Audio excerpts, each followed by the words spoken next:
Welcome to Ramana's Eduzone YouTube channel. ఇంకా ఈ ఛానల్ని ఎవరైనా సబ్స్క్రైబ్ చేయకపోతే దయచేసి సబ్స్క్రైబ్ చేసుకోగలరు. ఇక్కడ మనము ఈ వీడియోలో ఏపీపీఎస్సి ఈఓ గ్రేడ్ 3కి సంబంధించి పేపర్ 2లో భాగంగా ఈరోజు మనము ఏపీ ఎండోన్మెంట్ యాక్ట్ అయినటువంటి ఆంధ్రప్రదేశ్ ధార్మిక మరియు హిందూ మత సంస్థలు మరియు ధర్మాదాయ చట్టము 1987 మీద గత నోటిఫికేషన్లో అయినటువంటి పీవైక్యూస్ని మనం ఈరోజు ప్రాక్టీస్ చేద్దాం.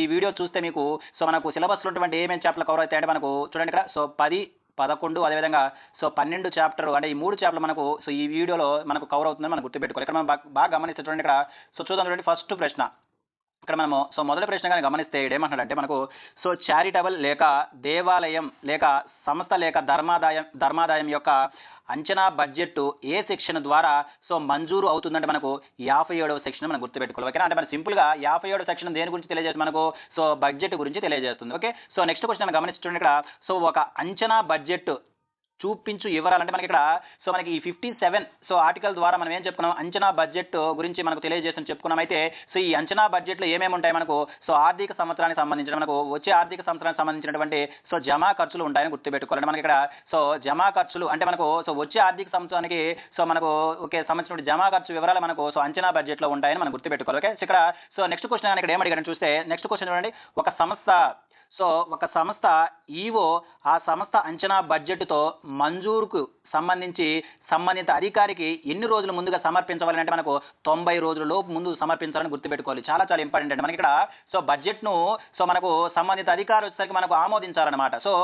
అయితే ఈ బడ్జెట్ను అంచనా వేసినటువంటి బడ్జెట్ను మన కార్యనిర్వహణ అధికారి ఆ సంబంధిత అధికారికి ఎన్ని రోజుల లోపు ముందుగా మనకు సమర్పించాలంటే మనకు 90 రోజుల లోపు ముందుగా మనకు సమర్పించవలసి ఉంటుంది. ఓకేనా, చాలా ఇంపార్టెంట్. నెక్స్ట్ క్వశ్చన్ గమనించండి ఇక్కడ 1 కోటి రూపాయల నికర ఆదాయం గల ఆలయాల నుండి డిప్యూటీ కమిషనర్ క్యాడర్ స్థాయి ఆలయాల వరకు బడ్జెట్ మంజూరు చేయు అధికారము ఎవరికి ఉంటుందంటే మనకు ఎడిషనల్ కమిషనర్ అని గుర్తుపెట్టుకోవాలి. చాలా ఇంపార్టెంట్. మనకి ఇక్కడ 1 కోటి రూపాయల నుంచి మనకు డిప్యూటీ కమిషనర్ క్యాడర్ స్థాయి గల దేవాలయాలకు సంబంధించినటువంటి బడ్జెట్ను ఆమోదించే అధికారం ఎవరికి ఉంటుంది మనకు ఎడిషనల్ కమిషనర్ గారికి ఉంటుంది. ఓకేనా, నెక్స్ట్ క్వశ్చన్ గమనిస్తే 6D అంటే మనకు ఇక్కడ 6D సంస్థలు అనగా మనకు మఠాలకు సంబంధించినటువంటి బడ్జెట్ మంజూరు చేయ అధికారము అర్హత గల అధికారం మనకు కమిషన్ గుర్తుపెట్టుకోవాలి. మనం బాగా గమనిస్తే మనకు 6Dకి వస్తే దేనికి సంబంధించి మనకు ఆదాయంతో సంబంధం లేనటువంటి మఠాలు అటువంటి ఆదాయం సంబంధం లేనటువంటి మఠాలకు సంబంధించిన బడ్జెట్ను మనకు ఆమోదించే అధికారం అంటే మనకు కమిషనర్ గారు మనం గుర్తుపెట్టుకోవాలి. ఓకేనా, నెక్స్ట్ క్వశ్చన్ చూడండి ఇక్కడ నెక్స్ట్ క్వశ్చన్ గమనిస్తే చూడండి ఇక్కడ నెక్స్ట్ క్వశ్చన్ ఇక్కడ గమనిస్తే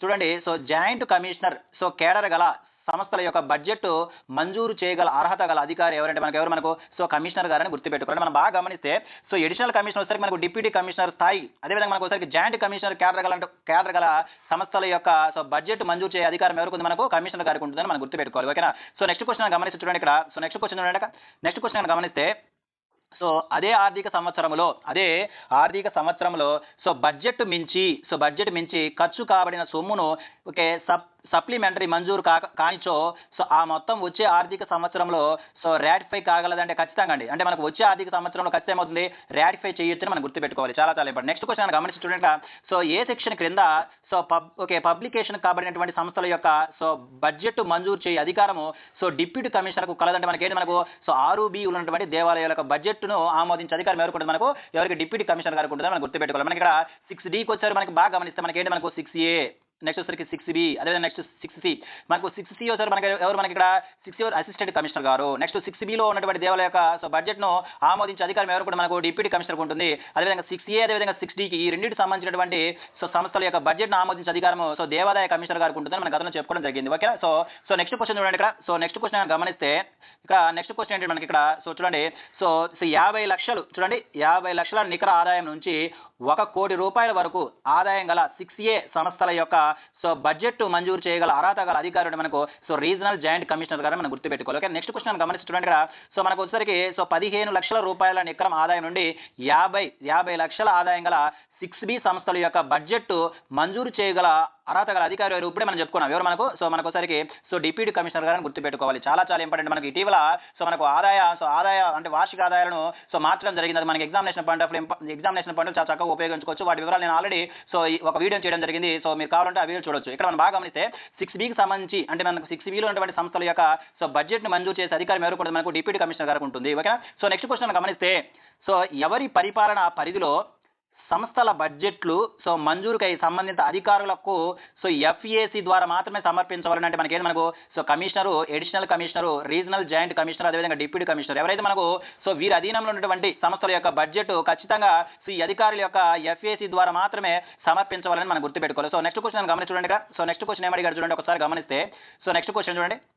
సో మనకు వచ్చేసరికి ఇక్కడ సో ఎండోన్మెంట్ యాక్ట్ 30/87 సెక్షన్లో సో 57లో బడ్జెట్ ఏ చాప్టర్లో కలదు. చాలా ఇంపార్టెంట్. మనకు చాప్టర్ల పైన కూడా మనకు బిట్టుపడుతుంది. ముందుగా మనం ఏం చేయాలంటే సో మనకు సిలబస్లో ఉన్నటువంటి సెక్షన్ అనేది ఏ చాప్టర్లో ఉన్నాయో కూడా మనం చూసుకోవాలి. ఎందుకంటే మనకు చాప్టర్లు కూడా అడగడం జరుగుతుంది కాబట్టి సో మన 57 డైరెక్ట్ సిలబస్లో ఉంది బడ్జెట్ గురించి. కాబట్టి బడ్జెట్ గురించి మనకు తెలియజేసిన చాప్టర్ మనకు 7వ చాప్టర్ మనం గుర్తుపెట్టుకోవాలి. ఓకేనా. సో నెక్స్ట్ క్వశ్చన్ గమనిస్తే ఒకవేళ సంస్థకు so non hereditary trust board ఉన్నట్లయితే బడ్జెట్ సమర్పించుటకు సో ముందుగా ఆ బోర్డు నుండి సో బడ్జెట్ ఆమోదం అవసరమా కాదంటే ఖచ్చితంగా అవసరం అండి. ఖచ్చితంగా మనకు ట్రస్ట్ బోర్డు ఉంటే ఆ ట్రస్ట్ బోర్డు యొక్క ఆమోదం అనేది కంపల్సరీ మనం గుర్తుపెట్టుకోవాలి. మనకేంటి సో బోర్డులో బడ్జెట్ ఆమోదము అవసరము. ఓకేనా. చాలా ఇంపార్టెంట్. నెక్స్ట్ క్వశ్చన్ గమనించి చూడండి. ఇక్కడ సో ఎండోన్మెంట్ యాక్ట్ 30/87 సెక్షన్ 20 ఏం వివరిస్తుంది. సో మనకు తెలుసు ఏది మనకు ఇక్కడ సో ఎగ్జిక్యూటివ్ ఆఫీసర్ అంటే మనకు ఎండోన్మెంట్ ఆఫీసర్ యొక్క నియామకం, అదేవిధంగా సో ఆ విధుల గురించి మనకు తెలియజేసినటువంటి సెక్షన్ మనకు సెక్షన్ 29 అని మనం గుర్తుపెట్టుకోవాలి. ఓకేనా. సో నెక్స్ట్ క్వశ్చన్ గమనిస్తే సో మనం చెప్పుకున్న ఈవోలో మనకి ఎన్ని గ్రేడ్లు ఉంటాయి? 3 గ్రేడ్లు ఉంటాయి మనకు.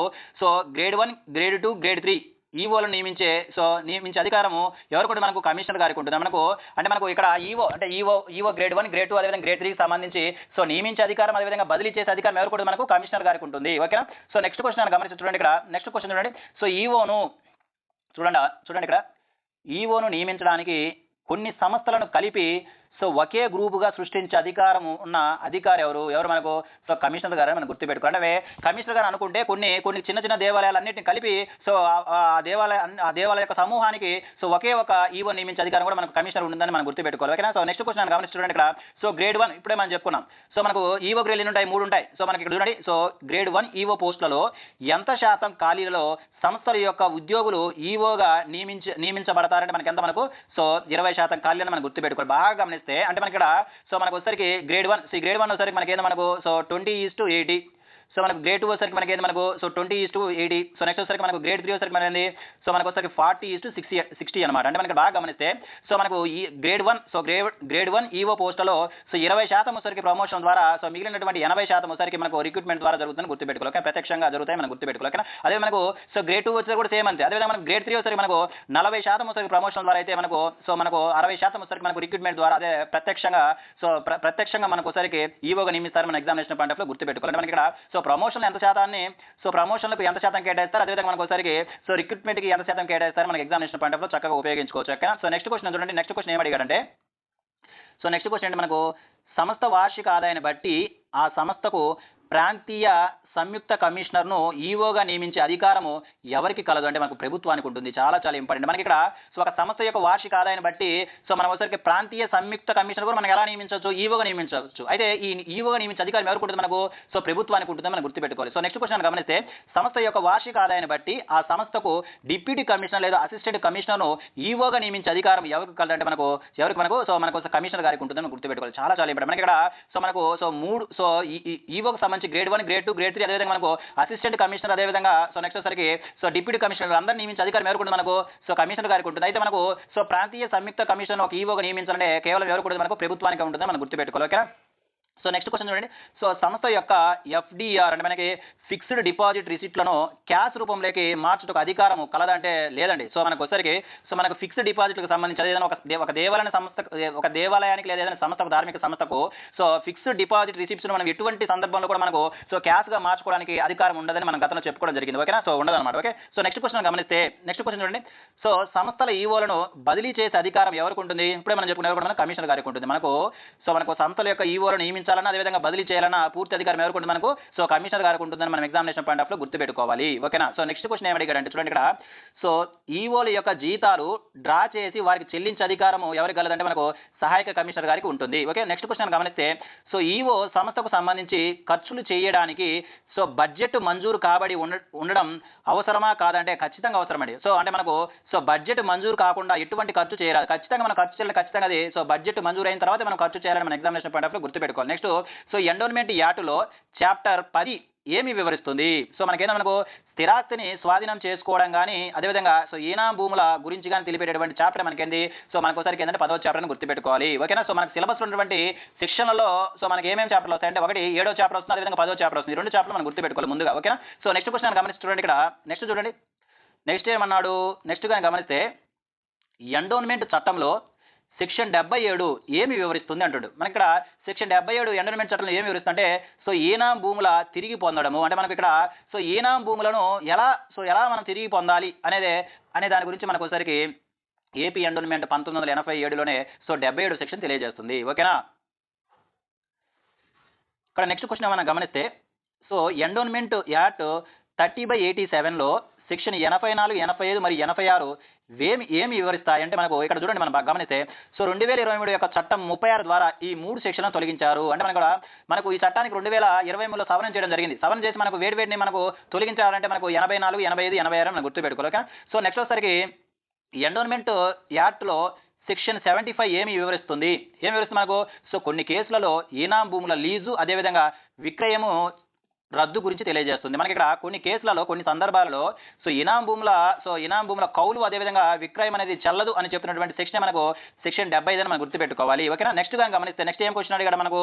సో ఈనాం భూములను సో తిరిగి ఏ విధంగా పొందాలి అని అడుగుతున్నాడు. ఎలా మనకు so executive authority so application ఆధారంగా ఆర్డీఓ సెక్షన్ 75 ద్వారా చర్యలు తీసుకోవచ్చు. అంటే మనకి ఇక్కడ ఈనాం భూములను సో తిరిగి ఎవరి ద్వారా మనకు తీసుకోవచ్చు? మనకు ఆర్డీఓ గారిని మన ఎగ్జామినేషన్ పాయింట్ ఆఫ్ లో గుర్తుపెట్టుకోవాలి. ఓకేనా? సో నెక్స్ట్ సెక్షన్ కానీ గమనిస్తే సో నెక్స్ట్ క్వశ్చన్ చూడండి ఇక్కడ. సో నెక్స్ట్ క్వశ్చన్ ఏమంటున్నాడు అంటే సో ఎండోన్మెంట్ చట్టంలో సెక్షన్ 79 ఏమి వివరిస్తుంది అంటే మనకు స్థిరాస్తిని కొనడం నిషేధము. అంటే మనకు ఏదైనా సంస్థకు సంబంధించి స్థిరాస్తిని కొనడం నిషేధం అని తెలుపుతున్నటువంటి సెక్షన్ మనకు సెక్షన్ 79. ఖచ్చితంగా మనకు ఆ స్థిరాస్తిని కానీ మనం కొనాలంటే ఖచ్చితంగా ఎవరి యొక్క పర్మిషన్ ఉండాలి? మనకు సో దేవాదాయ శాఖ కమిషనర్ గారి యొక్క పర్మిషన్ అనేది ఉండాలి. ఓకేనా? సో నెక్స్ట్ క్వశ్చన్ కానీ గమనిస్తే సో అమెండ్మెంట్ యాక్ట్ 36/2023 సెక్షన్ 83 ప్రకారము ఆక్రమణదారునికి తొలగించే అర్హత గల అధికారము ఎవరికి ఉంటుందంటే మనకు సంస్థ యొక్క ఈఓ లేదా సంయుక్త కమిషనర్, సహాయ కమిషనర్ లేదా ఎవరైనా ఉన్నత హోదాలో ఉన్నటువంటి అధికారికి ఉంటుందని మనం గుర్తుపెట్టుకోవాలి. ఓకే? సో నెక్స్ట్ క్వశ్చన్ గమనించి చూడండి ఇక్కడ.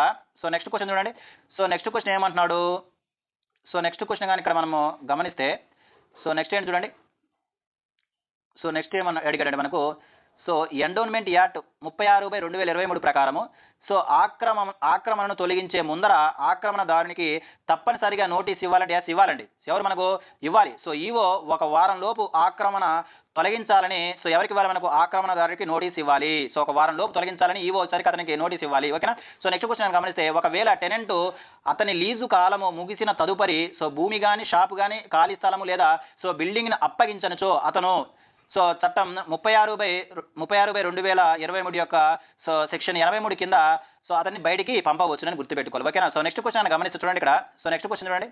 సో నెక్స్ట్ క్వశ్చన్ ఏంటి మనకి ఇక్కడ గమనిస్తే సో ఎండోన్మెంట్ చట్టం 30/87లో సెక్షన్ 76 ఏమి నిర్వచిస్తుంది అంటే మనకు సెక్షన్ 76 ఏం చెప్తుందంటే మనకు ఏపీ ఎండోన్మెంట్ యాక్ట్ 1987లో సో మత ధార్మిక సంస్థలకు లేదా ధర్మాదాయములకు సేవలు అందించిన వారికి మంజూరైనటువంటి భూముల బదిలీలు నిషేధం చెప్తున్నటువంటి సో సెక్షన్ మనకు సెక్షన్ 76. ఓకేనా? సో నెక్స్ట్ క్వశ్చన్ కానీ మనం గమనిస్తే నెక్స్ట్ ఏం అడిగాడంటే మనకు ఇక్కడ చూడండి ఒకసారి. సో ఇక్కడ గమనిస్తే సో ప్రభుత్వం జారీ చేసే జీవో నెంబర్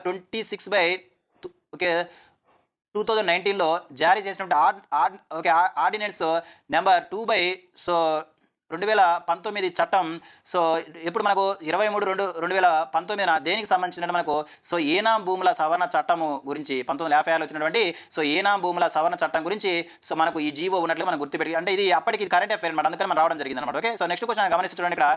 నెక్స్ట్ క్వశ్చన్ చూడండి.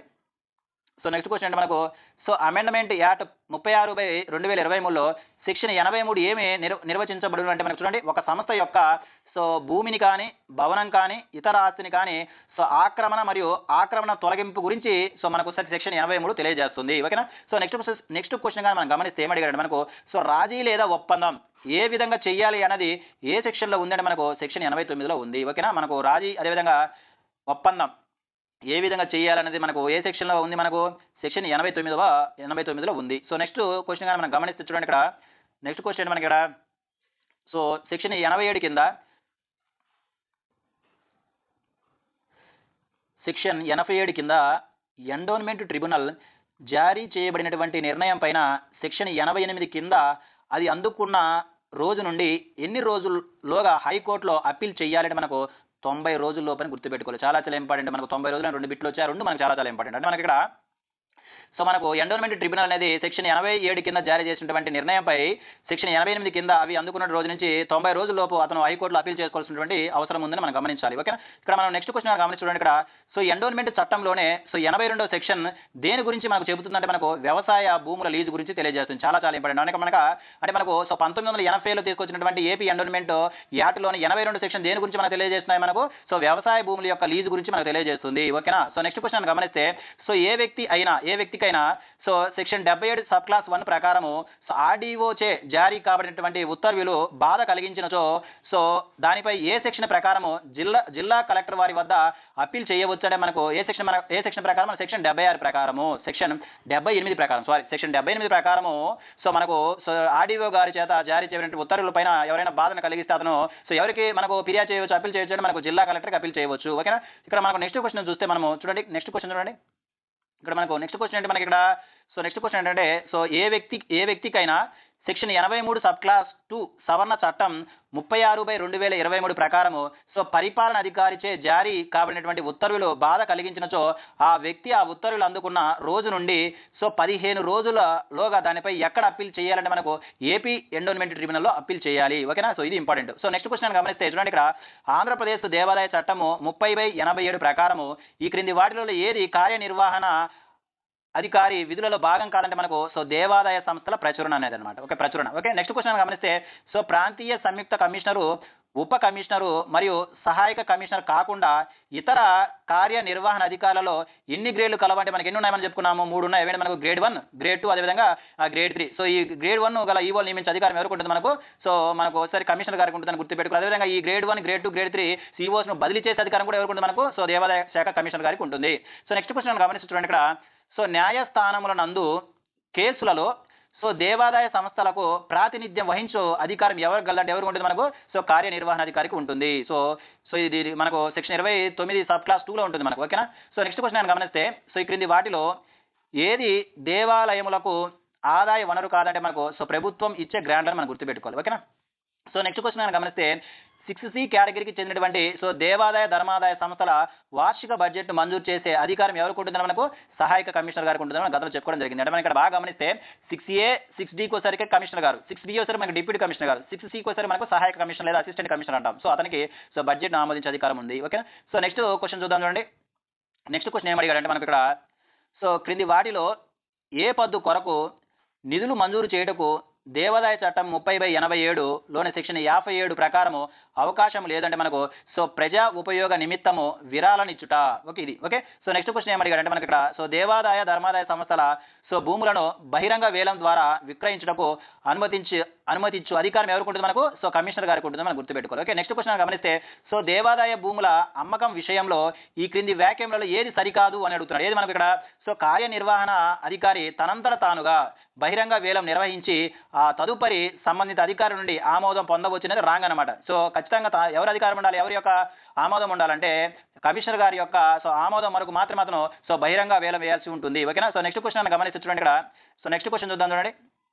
ఇక్కడ మనకు నెక్స్ట్ క్వశ్చన్ ఏమంటున్నాడంటే మనకు సో ఒక దేవాలయం స్థిరాస్తిని కొనుగోలు చేయవలనన్న అందుకు అనుమతించు అధికారము ఈ క్రింది వారిలో ఎవరికి కలదంటే మనకు ఎవరికి కలదు? కమిషనర్ గారికి కలదు. చాలా చాలా important. Okay. So next question గమనిస్తే ఈ క్రింది వాటిలో సో దేవాదాయ ఎండోన్మెంట్ చట్టం సో 81వ సెక్షన్ అనుసరించి ఏ సందర్భంలో సో దేవాదాయ భూముల అమ్మకము చెల్లనేరదు అంటే మనకి ఎప్పుడు మనకు సో దేవాదాయ చట్టం 30/1987 అమలులోకి వచ్చుటకు ముందు కానీ లేకపోతే తదుపరి సో ప్రభుత్వం లేదా కమిషనర్ యొక్క ముందస్తు అనుమతి పొందకుండా సో అమ్మకం జరిపినచో అంటే మనకి ఎండోన్మెంట్ యాక్ట్ అమల్లోకి రాకముందు అదేవిధంగా వచ్చిన తర్వాత సో ప్రభుత్వం లేదా కమిషనర్ యొక్క ముందస్తు అనుమతి కానీ లేకుండా అమ్మితే అదేమవుతుంది? అది చెల్లదని మనం గుర్తుపెట్టుకోవాలి. ఓకేనా.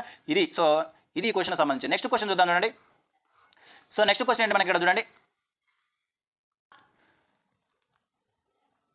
ఈ క్రింది చట్టంలో చూడండి. ఇక్కడ ఈ క్రింది చట్టంలో దేని నుండి దేవాలయ భూములకు మినహాయింపు లేదంటే మనకు ఆంధ్రప్రదేశ్ ఇనాముల రద్దు చట్టం 1956. అంటే మనకి ఇక్కడ దేవాదాయ భూములకు మినహాయింపు లేదు. ఏ చట్టం కిందంటే మనకు సో 1956లో తీసుకొచ్చినటువంటి ఆంధ్రప్రదేశ్ ఇనాముల రద్దు చట్టము. ఓకేనా. సో నెక్స్ట్ క్వశ్చన్ గమనిస్తే చూడండి ఇక్కడ. సో దేవాదాయ చట్టం 30/87 అమల్లోకి వచ్చే సమయానికి ఏవైనా ఆలయ భూములు గనుక చిన్నకారు రైతు సాగులో ఉన్నట్లయితే ఆయా రైతులు క్రింది మొత్తాన్ని చెల్లించిన పిమ్మట కౌలుదారుగా కొనసాగే అర్హత పొందుతారని మనకు సో కౌలు మొత్తంలో అంటే అప్పటి మార్కెట్ ప్రకారం 2/3 వంతు చెల్లిస్తే అతనే కౌలుదారుగా కంటిన్యూ అవడానికి అవకాశం ఉంటుందని సో మన గతంలో చెప్పుకోవడం జరిగింది. అదే ఆన్సర్ అవుతుంది. ఓకే. సో నెక్స్ట్ క్వశ్చన్ గమనిస్తుంటే ఇక్కడ సో ఆక్రమణదారుల తొలగింపు కొరకు సో ఎండోన్మెంట్ ట్రిబ్యునల్ ముందు పిటిషన్ దాఖలు చేయగల అధికారము ఈ క్రింది వాళ్ళని ఎవరికి ఉంటుంది? మనకు సహాయక కమిషనర్ గారికి ఉంటుంది. అంటే మనకు సో ఒకటే ఆక్రమిస్తేనేమో అసిస్టెంట్ కమిషనర్, సో సమూహం అయితే మనకు డిప్యూటీ కమిషనర్. ఓకేనా. సో ఇక్కడ ఇదన్నమాట. ఓకే.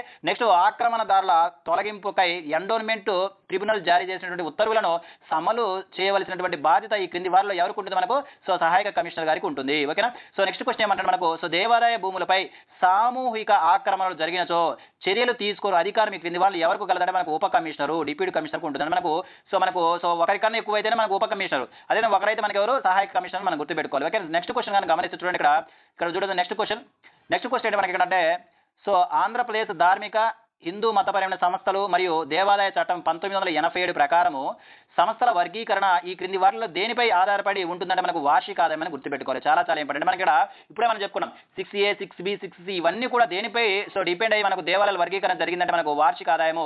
సో దీని గురించి తెలియజేసిన సెక్షన్ మనకు సెక్షన్ 65 అని గుర్తుపెట్టుకోవాలి. ఓకేనా. సో నెక్స్ట్ క్వశ్చన్ గమనించండి. ఇక్కడ 1980లో ఆంధ్రప్రదేశ్ ప్రభుత్వము సంస్థల మరియు దేవాదాయాల సో మెరుగుకై నిర్వహణ కోసము చర్యలను సమీక్షించడానికి మరియు సూచించడానికి డ్యాస్ను ఏర్పాటుగా చేసిందంటే మనకు జస్టిస్ చల్లా కొండయ్య కమిషన్ అని గుర్తుపెట్టుకోవాలి. మనకి ఇక్కడ సో ఏపీ ఎండోన్మెంట్ కు సంబంధించి ఒకే ఒక కమిషన్ వస్తుంది. అది మనకి ఏంటిది?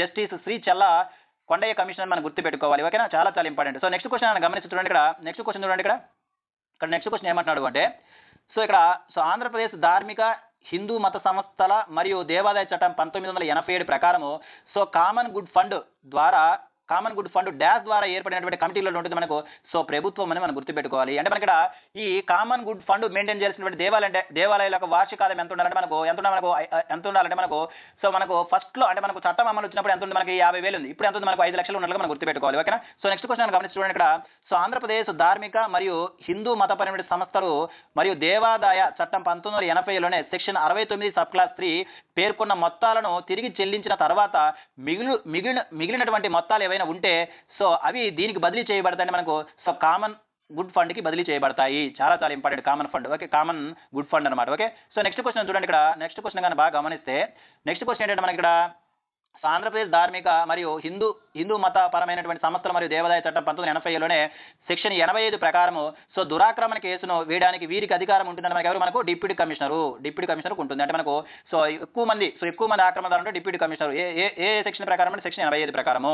సో నెక్స్ట్ ఏమంటే చూడండి. ఇక్కడ నెక్స్ట్ ఏమంటే మనకు సో కింద వారిలో ఏ అధికారులు షెడ్యూల్డ్ చేయబడినటువంటి ప్రాంతాలలో ఉన్నటువంటి సంస్థలు లేదా దేవాదాయ శాఖకు సంబంధించినటువంటి భూములను కొనుగోలు చేయొచ్చు అంటే మనకు ప్రభుత్వం. అంటే మనకి ఇక్కడ సో కేవలం ప్రభుత్వానికి మాత్రమే షెడ్యూల్ ప్రాంతాల్లో ఉన్నటువంటి సో సంస్థల యొక్క సో భూములను సో కొనుగోలు చేసే అధికారం ఉంటుందని సో మనం గతంలో చెప్పుకోవడం జరిగింది. అదే ఇక్కడ ఆన్సర్ అవుతుంది. ఓకే. సో నెక్స్ట్ కానీ గమనించి చూడండి. ఇక్కడ సో ధర్మకర్త అర్చకులు మరియు ఇతర కార్యాలయాల సో హోల్డర్లకు ప్రవర్తన నియమాలని సిద్ధం చేయడానికి సమర్థ అధికారం కలిగిన వారు ఎవరంటే మనకు కమిషనర్ గారికి. ఓకేనా. సో నెక్స్ట్ క్వశ్చన్ గమనిస్తే ఈ క్రింది వాటిలో ఏ సందర్భాలలో ఆంధ్రప్రదేశ్ ధార్మిక మరియు హిందూ మతపరమైన సంస్థలు మరియు దేవాదాయ చట్టం 1980లోనే వ్యవసాయ భూముల లీజు రద్దు సమర్థించింది ఏదంటే మనకి ఏమి ఇచ్చాడు? ఒక కేసు ఇవ్వడం జరిగింది. ఏ కేసు? మనకు ఏపీ రాష్ట్రం మరియు సో ఇతరముల వర్సెస్ నల్లమల్లి రామిరెడ్డి మరియు ఇతరులకు సంబంధించిన కేసు గురించి మనకు అడగడం జరిగింది. ఓకేనా. సో నెక్స్ట్ క్వశ్చన్ గమనించండి. ఇక్కడ నెక్స్ట్ క్వశ్చన్ గమనిస్తే సో ఆర్డీఓ అధికారి స్వయం చాలకంగా లేదా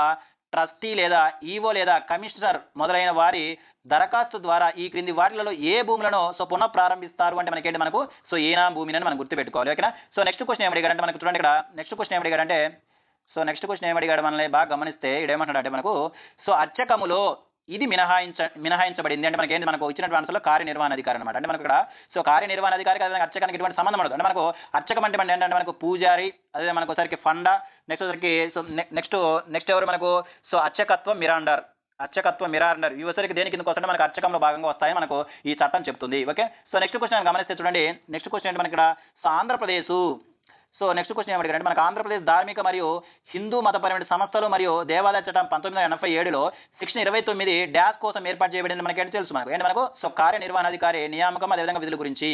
సో నెక్స్ట్ క్వశ్చన్ ఏంటంటే మనకు ఆంధ్రప్రదేశ్ ధార్మిక మరియు హిందూ మతపరమైన సంస్థలు మరియు దేవాదాయ చట్టం 1987లో ఏ అధ్యయనము సో బడ్జెట్ ఖాతాలు ఆడిట్ తో వ్యవహరిస్తున్నాడు మనకి ఏంది మనకు చాప్టర్ 7 చాలా చాలా ఇంపార్టెంట్ మనకు ఓకేనా. మనకు సిలబస్ లో సెక్షన్ గురించి రెండు చాప్టర్లు వస్తాయి. మనకి 7వ చాప్టర్ ఇంకోటి అంటే 10వ చాప్టర్ అనమాట. ఓకే సో నెక్స్ట్ క్వశ్చన్ గమనించి చూడండి ఇక్కడ.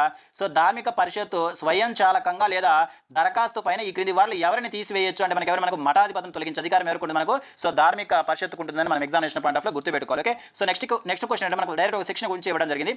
సో ఉండి మరియు ఇతర రుసుములలో వాటాల రద్దు ఆంధ్రప్రదేశ్ ధార్మిక మరియు హిందూ మత సంస్థలు మరియు దేవాదాయ చట్టం 1980లోనే సో డాష్ లో పేర్కొనబడిందంటే మనకు సెక్షన్ 144లో పేర్కొనడం జరిగింది. ఓకేనా డైరెక్ట్ సెక్షన్ ఇవ్వడం జరిగింది. సో నెక్స్ట్ క్వశ్చన్ గమనిస్తే చూడండి ఇక్కడ. నెక్స్ట్ మనకు సో ఈనాం భూముల పునఃప్రారంభము సో ఆంధ్రప్రదేశ్ ధార్మిక మరియు హిందూ మత సంస్థలు మరియు దేవాదాయ చట్టం 1987 యొక్క డాష్ లో తెలుపుతుందంటే మనకు సెక్షన్ 77లో తెలుపుతుంది. ఓకేనా సో నెక్స్ట్ క్వశ్చన్ గమనిస్తే ఆంధ్రప్రదేశ్ ధార్మిక హిందూ మతపరమైన సంస్థలు మరియు సో దేవాదాయ చట్టం 1987 ప్రకారం ఈ క్రింది వాటిలో సో దేని నుంచి ధార్మిక మరియు మతపరమైన సంస్థలో పనిచేసే కార్యనిర్వహణాధికారి జీతం చెల్లించబడుతుంది ఇక్కడ మనకి ఏది సెక్షన్ 69 ఒక నిధి ఉంటుంది సమిష్ట నిధి అంటే మనకి ఇక్కడ సో ఎండోన్మెంట్ సంబంధించిన నిధి నుంచి మనకి ఈఓకి సో జీతం చెల్లించబడుతుందని గుర్తుపెట్టుకోండి. ముందు ఒకసారి మనకి ఏంది సో మన రాష్ట్రం యొక్క సంఘటనని చెల్లించి ఎక్కడి నుంచి మనం చివరిగా రికవర్ చేసుకుంటారంటే మనకు సెక్షన్ 69లో ఉన్నటువంటి సో సమిష్ట నుంచి మనకు రికవరీ చేసుకుంటారని మన ఎగ్జామినేషన్ పాయింట్ ఆఫ్ లో గుర్తుపెట్టుకోవాలి. ఓకేనా నెక్స్ట్ క్వశ్చన్ చూడండి ఇక్కడ. సో నెక్స్ట్ క్వశ్చన్ కనుక గమనిస్తే నెక్స్ట్ క్వశ్చన్ మనకి ఇక్కడ సో ఆంధ్రప్రదేశ్ ధార్మిక హిందూ మతపరమైన సంస్థలు మరియు దేవాదాయ చట్టం 1987లో సెక్షన్ 110 కింద అసాధారణ అధికారాలు సో వీరిచే ప్రారంభించబడ్డాయంటే మనకు కార్యనిర్వహణ అధికారి చాలా చాలా ఇంపార్టెంట్. మనకి ఇక్కడ 29వ సెక్షన్ ఏం చెప్తుందంటే మనకు సో కార్యనిర్వహణ అధికారి యొక్క సో నియామకం అదేవిధంగా సో అధికారుల గురించి తెలియజేస్తుంది. కానీ అసాధారణ అధికారుల గురించి మనకి ఎక్కడ ఉంది మనకంటే సెక్షన్ సో 110లో ఉన్నట్లుగా మనం ఎగ్జామినేషన్ పాయింట్ ఆఫ్ లో గుర్తుపెట్టుకోవాలి. ఓకేనా సో నెక్స్ట్ క్వశ్చన్ చూద్దాం చూడండి. సో నెక్స్ట్ క్వశ్చన్ ఏంటంటే మనకి ఇక్కడ సో ఆంధ్రప్రదేశ్ ధార్మిక మరియు హిందూ మతపరమైనటువంటి సంస్థలు మరియు దేవాదాయ చట్టం 1987 యొక్క డాష్ క్రింద ఏదైనా సంస్థ లేదా సో దేవాదాయ శాఖ యొక్క ఉద్యోగి తన అధికారాలను అమలు చేయడానికి మరియు విధులను నిర్వర్తించడానికి మరియు కార్యనిర్వహణ అధికారి యొక్క విధులను నిర్వర్తించడానికి అధికారం కలిగి ఉంటుందంటే మనకి సింపుల్ దేని గురించి అడుగుతుంది సెక్షన్ 29 గురించి అడుగుతుంది. ఓకేనా సో నెక్స్ట్ క్వశ్చన్ గమనిస్తే ధార్మిక పరిషత్తు. సో ధార్మిక పరిషత్ అనేది సో ఆంధ్రప్రదేశ్ ధార్మిక మరియు హిందూ మతపరమైనటువంటి సంస్థలు మరియు దేవాదాయ చట్టం 1980లోనే డాష్ నిబంధన ప్రకారం ఏర్పాటు చేయబడుతుంటే మనకు సెక్షన్ 152 అని గుర్తుపెట్టుకోవాలి. చాలా చాలా ఇంపార్టెంట్. సెక్షన్ 162 ఏమో సో ట్రిబ్యునల్ గురించి, సెక్షన్ 152 వచ్చేసరికి మనకు ధార్మిక సంస్థ గురించి సో మనకు తెలియజేస్తుంది. ఓకేనా సో నెక్స్ట్ క్వశ్చన్ గమనిస్తే చూడండి ఇక్కడ. నెక్స్ట్ క్వశ్చన్ చూడండి. సో ఈ క్రింది వాటిలో సో ఆంధ్రప్రదేశ్ ధార్మిక మరియు హిందూ మతపరమైన సంస్థలు మరియు దేవాదాయ చట్టం 1980లోని ఏ సెక్షన్ ట్రస్టీల బోర్డు నియామకానికి సంబంధించిన మనకు సెక్షన్ 15 అంటే మనకు 15వ సెక్షన్ దేని గురించి తెలియజేస్తుంది మనకు ట్రస్ట్ బోర్డు గురించి తెలియజేస్తుంది. సో నెక్స్ట్ ఏమడిగాడు మనకు మత ధార్మికత అనగా డెఫినేషన్ అడిగాడు. ఏంటంటే మనకు సో హిందూ పండుగలతో సో అనుబంధించబడిన సో ప్రజా స్వచ్ఛంద అర్పణాలే ఏంటంటే మనకు సో ఒకే మత ధార్మికత అని అర్థమని గుర్తుపెట్టుకోవాలి. ఓకేనా సో నెక్స్ట్ క్వశ్చన్ ఏమడిగాడు మనకు సో ఆంధ్రప్రదేశ్ ధార్మిక పరిషత్తుకు చైర్మన్ ఎవరు అంటాడు అంటే మనకి ఇక్కడ సో సెక్షన్ 152 ప్రకారం ఏర్పాటు చేసినటువంటి ఆంధ్రప్రదేశ్ ధార్మిక పరిషత్ యొక్క చైర్మన్ అంటే మనకు సో దేవాదాయ శాఖ మంత్రి ఉంటారని గుర్తుపెట్టుకోవాలి. ఓకేనా నెక్స్ట్ క్వశ్చన్ ఏమడిగాడు మనకు ఈ క్రింది వాటిలో ఎవరు సో ఆంధ్రప్రదేశ్ ధార్మిక మరియు హిందూ మతపరమైన సంస్థలు మరియు దేవాదాయ చట్టం 1987 ప్రకారం అన్ని రసీదులు ఖాతాల చెల్లింపులు అదేవిధంగా ఆడిట్ యొక్క సాధారణ ఖాతాలు నిర్వహించాలంటే మనకు ఈవో అనమాట కార్యనిర్వహణ అధికారి ఇవన్నీ కూడా సో నిర్వర్తించినటువంటి విధులను మనం గుర్తుపెట్టుకోవాలి. ఇవి సో వీటి గురించి తెలియజేసిన సెక్షన్ 29 అయితే మనకు అసాధారణ అధికారులేమో మనకు సెక్షన్ 110లో ఉంటుందని మనం గుర్తుపెట్టుకోవాలి. ఓకేనా సో నెక్స్ట్ దాన్ని గమనించడం ఇక్కడ నెక్స్ట్ ఏమంటే ఈ క్రింది ఏ సెక్షన్లో సో నిర్దిష్ట సందర్భాలలో స్థిరాస్తి కొనుగోలు నిషేధం గురించి ఆంధ్రప్రదేశ్ ధార్మిక మరియు హిందూ మతపరమైన సంస్థలు మరియు దేవాదాయ చట్టం 1980లో పేర్కొనబడిందంటే మనకు సెక్షన్ 79 అని మన ఎగ్జామినేషన్ పాయింట్ ఆఫ్ లో గుర్తుపెట్టుకోవాల్సినటువంటి అవసరం ఇక్కడ అంతా ఉంది. చాలా చాలా ఇంపార్టెంట్ అండి ఈ సెక్షన్. ఓకేనా సో నెక్స్ట్ క్వశ్చన్ ఏమడిగారు మనకు సో దేవాదాయ సో ట్రిబ్యునల్ చైర్మన్ అనగా ఏంటి మనం చెప్పుకున్నాం, మనం ఆల్రెడీ ఒక వీడియోలో మనం డిస్కస్ చేయడం జరిగింది. ఎందుకంటే మనకు ఈ చైర్మన్ యొక్క హోదా ఎలా ఉండాలంటే మనకు సో జిల్లా జడ్జి స్థాయికి తగ్గని న్యాయాధికారే మనకు వచ్చరికి సో ఏపీ దేవాదాయ ట్రిబ్యునల్ చైర్మన్ గా ఉంటారని మనం గుర్తుపెట్టుకోవాలి. సో ఏ సెక్షన్ మనకు ఏపీ దేవాదాయ ట్రిబ్యునల్ గురించి మనం తెలియజేసిన సెక్షన్ 162. సో 152 సరికి ధార్మిక సంస్థ గురించి తెలియజేస్తే ధార్మిక పరిషత్ గురించి సో 162 సరికి మనకు ఏపీ ఎండోన్మెంట్ ట్రిబ్యునల్ గురించి మనం తెలియజేస్తుంది మన ఎగ్జామినేషన్ పాయింట్ ఆఫ్ లో గుర్తుపెట్టుకోవాలి. ఓకే సో నెక్స్ట్ క్వశ్చన్ మనం గమనిస్తే నెక్స్ట్ మనకు సో ఈ క్రింది వారిలో సో ఎవరు సంస్థ లేదా దేవాదాయ శాఖకు చెందిన ఏదైనా భూమిని ఎవరైనా సాక్రమించారని విశ్వసించడానికి కారణం ఉన్నప్పుడు స్వయంచాలకంగా లేదా ధర్మకర్త చేసినటువంటి ఫిర్యాదుపై అధికార పరిధిని కలిగి ఉన్నారని మనకు అసిస్టెంట్ కమిషనర్ మనం గుర్తుపెట్టుకోవాలి. ఓకే, నెక్స్ట్ క్వశ్చన్ ఏంటంటే మనకు ఆంధ్రప్రదేశ్ ధార్మిక మరియు హిందూ మతపరమైన సంస్థలు మరియు దేవాదాయ చట్టం 1987 ప్రకారము ఆదాయము డాష్ కంటే ఎక్కువగా ఉన్నప్పుడు ఏకకాలిక ఆడిట్ జరగాలంటే మనకి 25 లక్షల కన్నా ఎక్కువగా ఉంటే అటువంటి దేవాలయాలకు దేవాలయాలకు మనకి ఏకకాలిక ఆడిట్ జరగాలని మనం గుర్తుపెట్టుకోవాలి. ఓకే, నెక్స్ట్ చూడండి చిట్ట చివరి క్వశ్చన్ ఒకసారి మనం గమనిస్తే ఇది ఆల్రెడీ మనం ఈ క్వశ్చన్ మనకు అంతర్భాగంలో వచ్చింది మనకు గత క్వశ్చన్లో ఒకసారి మనం చూద్దాం. రెవెన్యూ డివిజనల్ అధికారి ఉత్తర్వు ద్వారా నష్టపోయినటువంటి వారు ఎవరైనా డాష్కి అప్పీల్ చేసుకోవచ్చు. ఎవరికి అప్పీల్ చేసుకోవచ్చు? మనకు జిల్లా కలెక్టర్కి అప్పీల్ చేసుకోవచ్చు. అయితే మనకు ఎప్పటిలోపు అంటే మనకు ఆర్డీఓ గారు ఉత్తర్వు వచ్చిన రోజు నుంచి మనకు 90 రోజుల లోపు మనకు ఒకసారి జిల్లా కలెక్టర్కి అప్పీల్ చేసుకోవచ్చని మనం ఎగ్జామినేషన్ పాయింట్ ఆఫ్ లో గుర్తుపెట్టుకోవాలి. ఇవి మనకు గత 2 నోటిఫికేషన్లలో 1987లో తీసుకొచ్చినటువంటి ఏపీ ఎండోన్మెంట్ మీద అడిగినటువంటి PYQs అన్నమాట. ఇవన్నీ కూడా మీకు చక్కగా ఉపయోగపడుతుంది. దయచేసి నా ఛానల్ని సబ్స్క్రైబ్ చేయండి, లైక్ చేయండి, అదేవిధంగా మీ మిత్రులందరికీ షేర్ చేయండి. ఇంతవరకు చూసినందుకు ధన్యవాదాలు.